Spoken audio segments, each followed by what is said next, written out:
दिनै सनितपुर जिल्ला दुलाराय बर' फरायसा आफादनि बेन्दोङाव मेट्रिक आनजाद देग्लाय बोसोरनि सेथि थाखोआव उथ्रिसारनो हानाय 120 फरायसाफ्रा उथ्रिसारनो हादों सनितपुर जिल्लायाव। बिनिनो दिनै बिथांमोनहा टप 10 जाय जायगा आवग्रिनो हादों बिथांमोनखौ बेवहाय मान बावदों।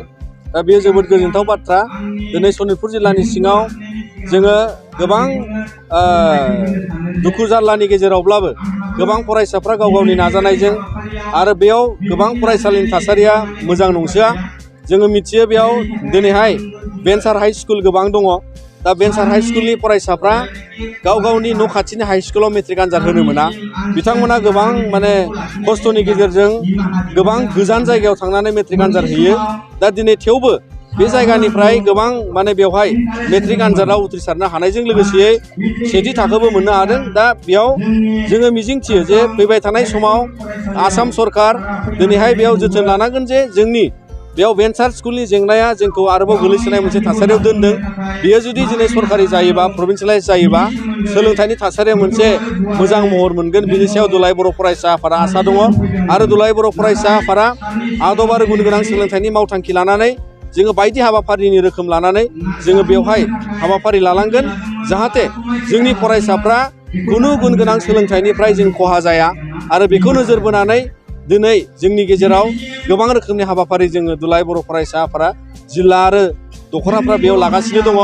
आरो बिनि गेजेरजोंसो दिनै बेवहाय जोङो सनितपुर जिल्लानि सिङाव बेबादि मोनसे सोलोंथाइनि थासारि जे बेयाव फोरोंगिरि बिथांमोन, बेजों लोगोसे जोंनि बिमा बिफा दिथागिरि आरो गासै दुलाराय बर' फरायसा आफादनि मावथि बिथांमोना बायदि रोखोमनि हाबाफारिनि गेजेरजों सांग्रांथि होनाय आरो अरायसम फरायसाफोरखौ थुलुंगा होनाय हाबाफारि लानानै जोङो मिजिंथिदों फैगोन बोसोराव जे बिथांमोननि जिल्लायाव 1000निबो बारा अरायसम मेट्रिक आनजाद होयो। दा बिनिनो जाहाथे रोजासे फरायसाफ्राबो गासिबो मेट्रिक आनजादखौ उथ्रिसारनो हायो बिनि मोनसे मिजिं लाखिदों जों दुलाराय बर' फरायसा आफादा। दिनैनि नैबेबादि मोनसे बिराद गिदिर गोजोन बाख्नायथाव मोनसे हाबाफारिनि गेजेरजों जोङो बेफोर मोनसे सोलोंथाइनि जौगानाय थासारियाव थांनो थाखाय जों अरायसम थियारि।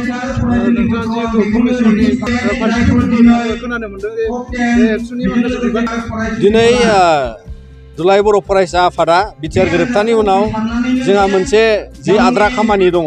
बे एकर्डनि गेजेरजों दिनै आसाम सरकारा मोनसे कमिसन दानाय जादों। जाय कमिसना सनितपुर आरो बिश्वनाथखौ बिटिआरजों सोसनफानांगौनि थाखायबो बे खामानिया सोलिदों। आरो बेखौ लानानै दुलाराय बर' फरायसा आफाद हिसाबै जोङो दिनै नाजाथाबगासिनो दङ आरो बियो थाबैनो मोनसे मोगथां महर मोनगोन। आरो बिनि सायाव जोङो बे खामानिखौ दिनै खुब स्पिडआव बियो मावजागासिनो।